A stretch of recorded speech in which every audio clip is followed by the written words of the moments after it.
Hey, Lisa. Sorry about that. I had myself muted. Duh. But anyway, channel announcement. Next week's Atheist Church is about the Bible and slavery. And I am going to have a very special guest on, Dr. Josh of Digital Hammurabi. So you don't want to miss out on that. And now we're going to Today in History.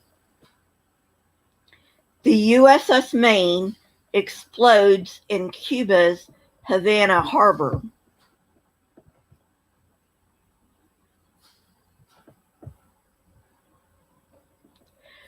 A massive explosion of unknown origin sinks the battleship USS Maine in Cuba's Havana harbor on February 15th, 1898, killing 260 of the fewer than 400 crew members aboard.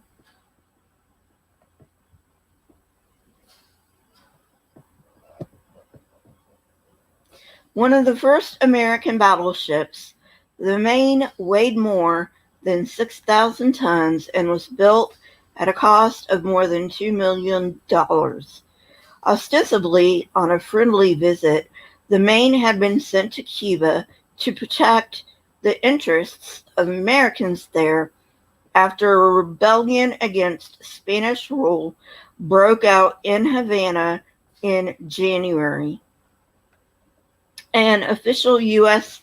Naval Court of Inquiry ruled in March that the ship was blown up by a mine without directly placing the blame on Spain.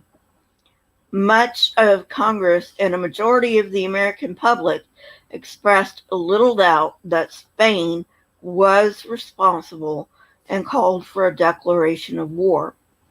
Subsequent diplomatic failures to resolve the Maine matter, coupled with U.S. indignation over Spain's brutal suppression of the Cuban rebellion and continued losses to American investment, led to the outbreak of the Spanish-American War in April of 1898.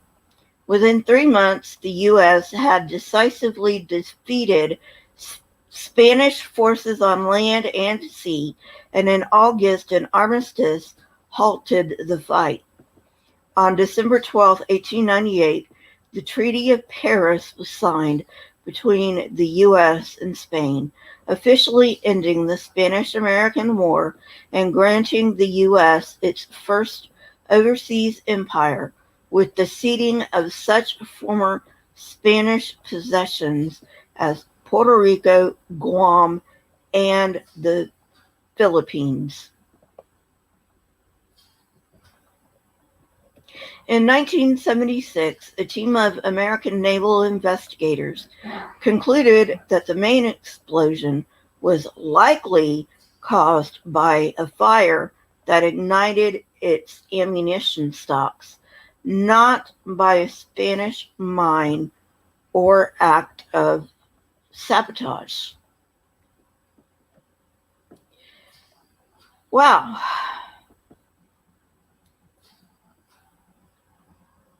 So, there you go.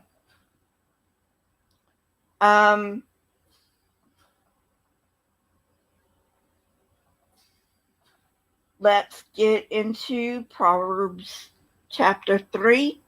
And you know how I like making fun of the Bible. I cannot believe I actually swallowed this stuff. Hey, Robert. I mean, I'm just like, how did I ever believe this? But you know what? When people you trust tell you this stuff happened, and when you're just a dumb kid,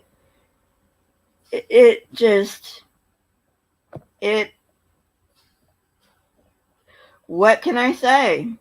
At any rate, let's get on with it.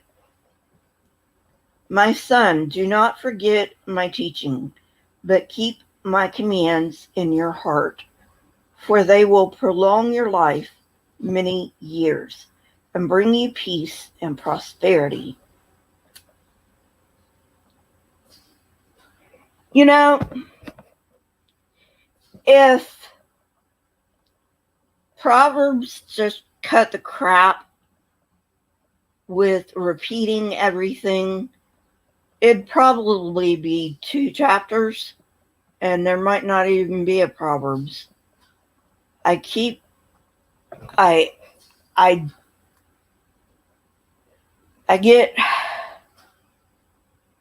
I don't like repeating myself, basically. And this is repeating myself. Why should we think that this advice,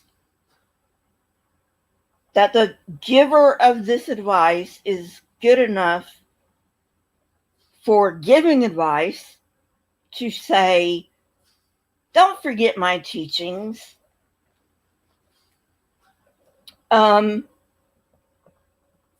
Also, the heart is a muscle. Please, okay? The heart is a muscle. I know that right now, it's the seat of the emotions, figuratively speaking. That wasn't always the case. But,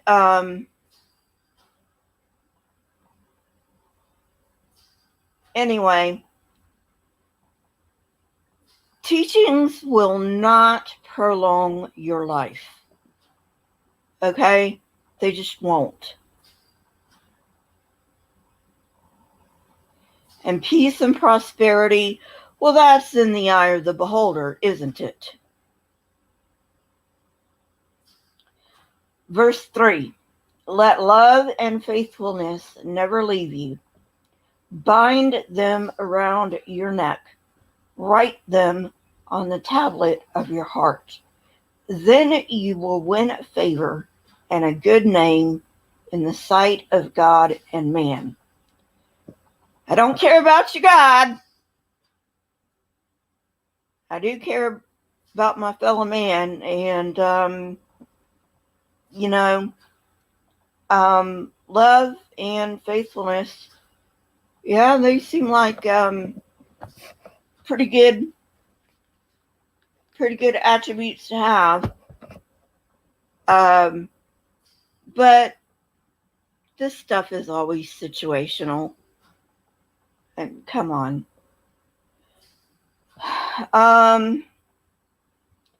Verse 5. By the way, in my second Christian school, the seniors were all asked to give their favorite Bible verse or Bible passage, and Proverbs 3, 5, and 6 was basically the only passage. I mean, it was quite boring reading through the yearbook. What's your favorite passage of Scripture? Proverbs 3, 5, and 6, which states, trust in the Lord with all your heart and lean not on your own understanding. In all your ways submit to him, and he will make your paths straight. Actually, God, with the kind of advice you give in the Bible, I think I will lean on my own understanding. Thanks anyway, though.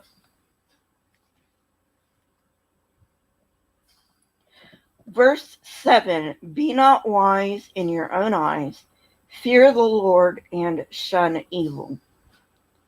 Now, if God is an all-loving God, why are we supposed to fear him again? That doesn't make any sense. This will bring health to your body and nourishment to your bones. Okay, the shunning evil part, maybe, but the fear of the Lord, no. Fear is a negative emotion that has quite drastic consequences on the body.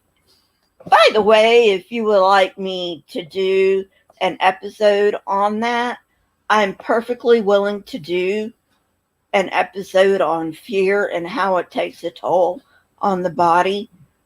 So just let me know if you would like me to do an episode on that. It's quite interesting, actually.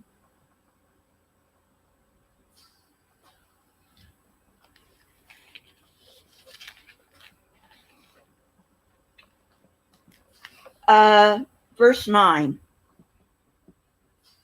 Honor the Lord with your wealth, with the first fruits of all your crops. Then your barns will be filled to overflowing, and your vats will brim over with new wine.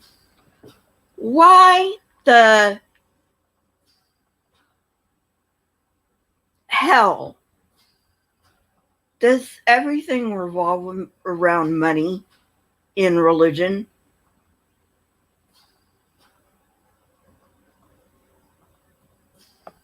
Exactly, Lisa, exactly.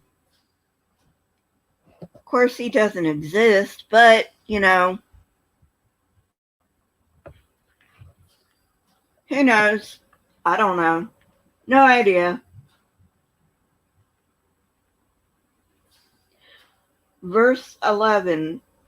My son, do not despise the Lord's discipline, and do not resent his rebuke, because the Lord disciplines those he loves. As a father, the son he delights in.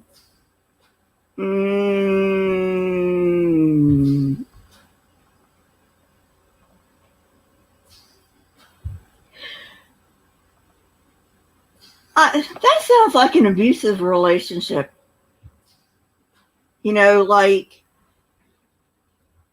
Like maybe a husband and wife, or a cohabitating girlfriend boyfriend situation where the man or the woman, either one, says, I beat you because I love you.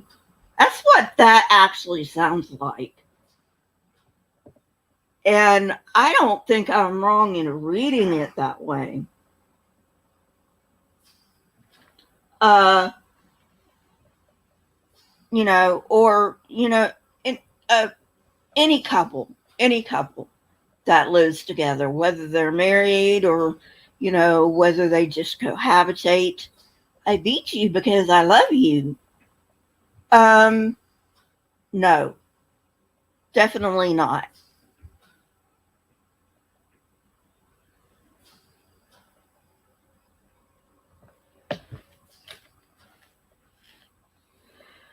Verse 13. See what I mean by horrible advice? Blessed are those who find wisdom, those who gain understanding, for she is more profitable than silver and yields better return than gold. Okay, first of all,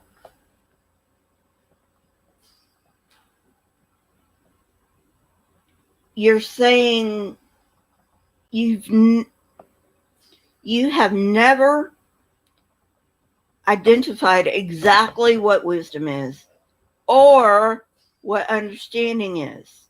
It's just this vague whatever floating out there. So, how exactly are we supposed to search for it when we have no idea what we're searching for?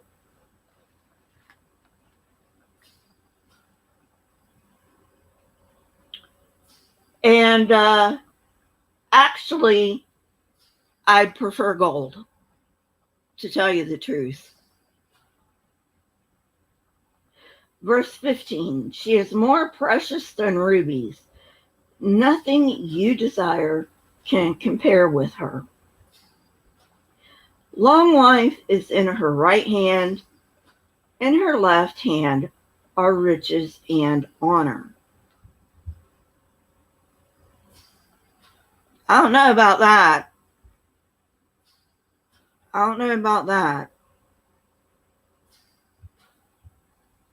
There are a bunch of people that I considered to be wise people that are pretty much starving.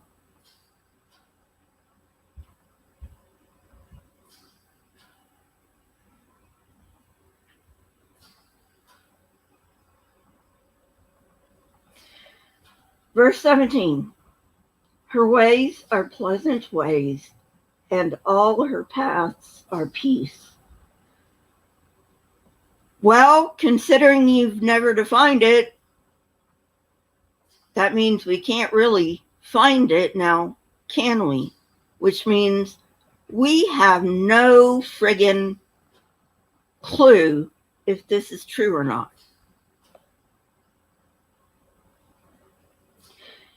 Verse 18, she is a tree of life to those who take hold of her. Those who hold her fast will be blessed. I'm sorry, that sounds like a bad sex joke. But maybe it's just me. Maybe it's just the way I'm reading it.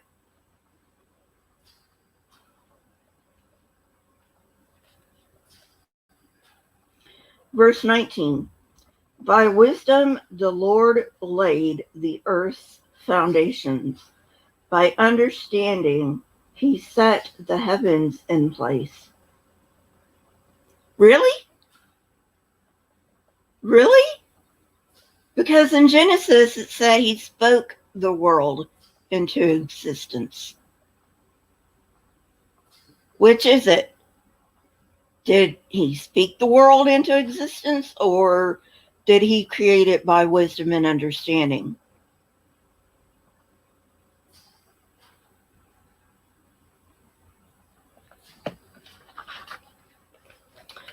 Going on,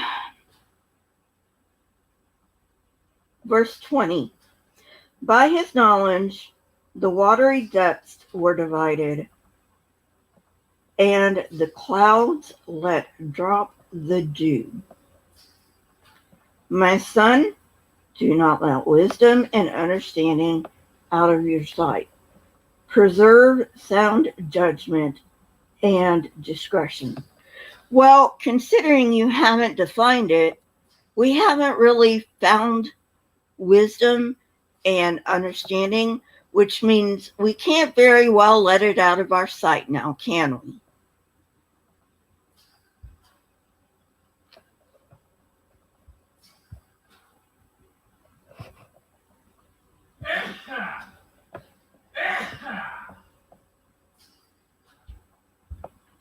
Verse 22, they will be life for you, an ornament to grace your neck.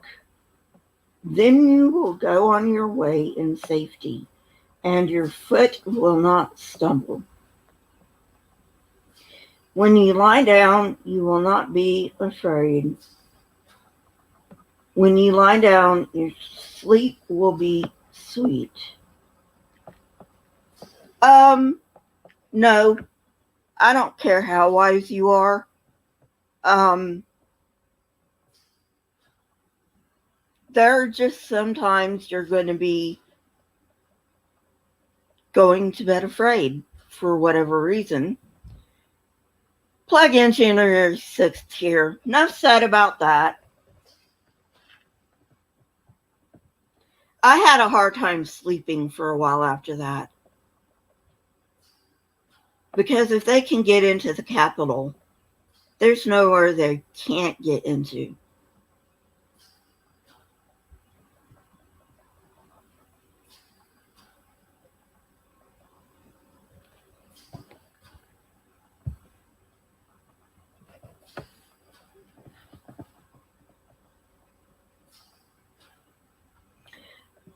Verse 25. Have no fear of sudden disaster or of the ruin that overtakes the wicked.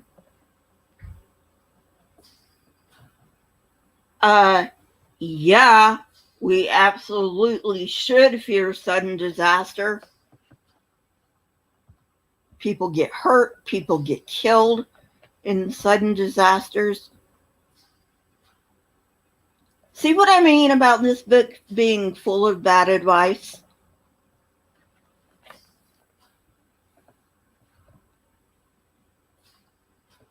Verse 26. For the Lord will be at your side and will keep your foot from being snared. Really?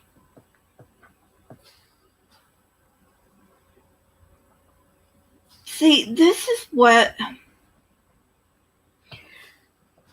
Christians have a bunch of hubris. They believe that the Almighty God of the universe has nothing better to do than to, let me read that again. The Lord will be at your side and will keep your foot from being snared.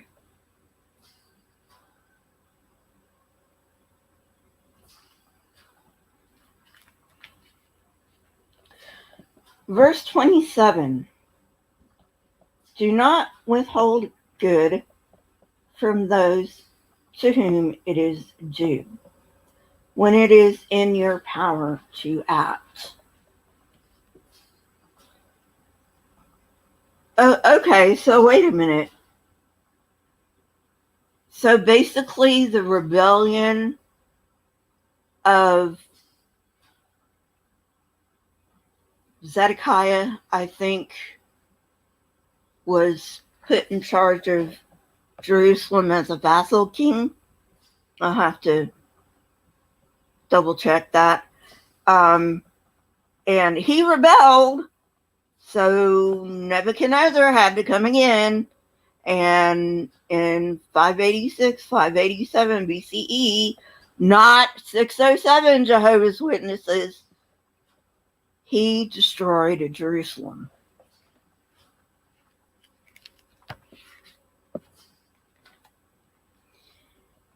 Alrighty.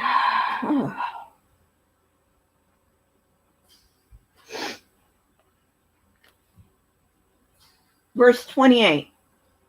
Do not say to your neighbor, come back tomorrow, and I'll give it to you, when you already have it with you.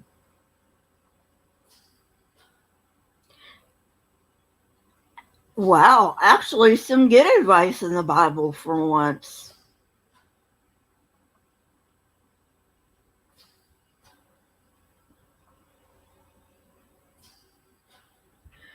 Do not plot harm against your neighbor who lives trustfully near you.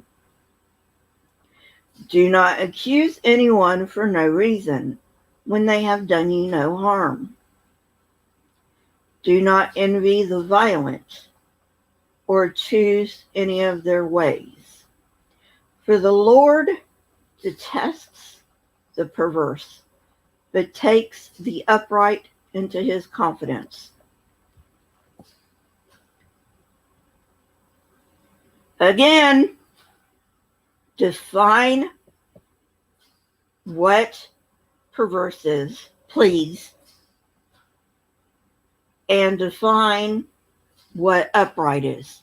Because I can guarantee you that what was thought of as perverse and upright in this time is very different than what is thought of today as perverse and upright. Verse 33. The Lord's curse is on the house of the wicked, but he blesses the home of the righteous. He mocks proud mockers, but shows favor to the humble and oppressed. Well, people, I guess we're getting mocked by God.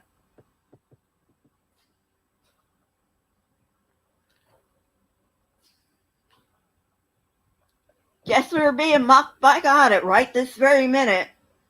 Oh, wait a minute. I thought he was keeping the way of the righteous. Who knows? Verse 35. The wise inherit honor, but fools get only shame. And that's the end of chapter 3.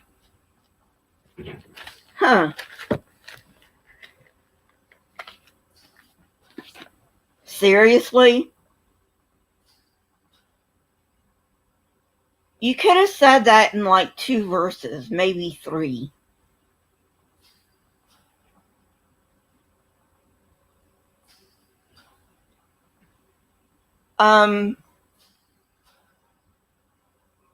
I don't know. I don't know why they think they have to repeat everything again and again and again and again and again. It just gets tiring. Because then I have to come on here and say how stupid this is yet again. But be that as it may,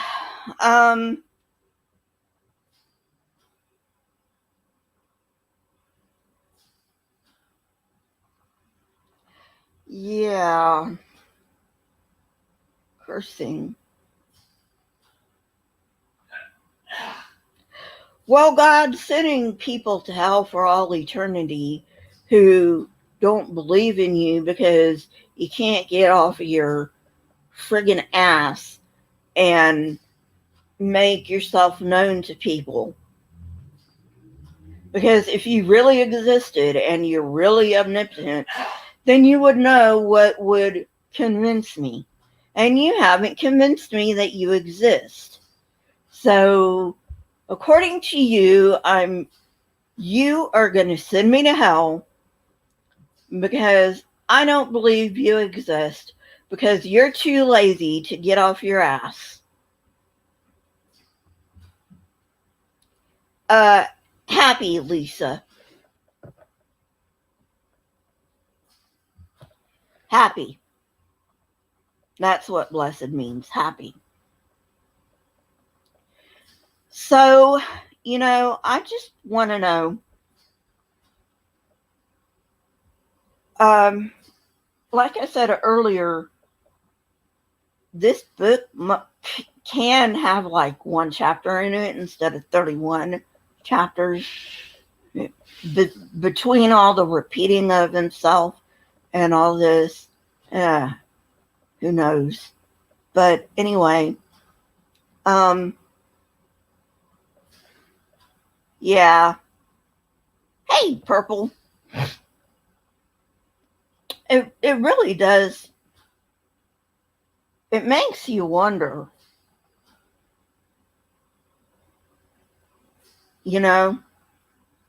But then again, supposedly the man who wrote this is supposedly the same man who thought it was a good idea to solve a dispute between 2 women by cutting a baby in half. So take that into consideration too.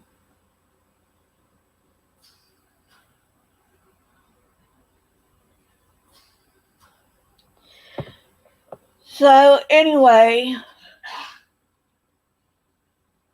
that'll be all for today.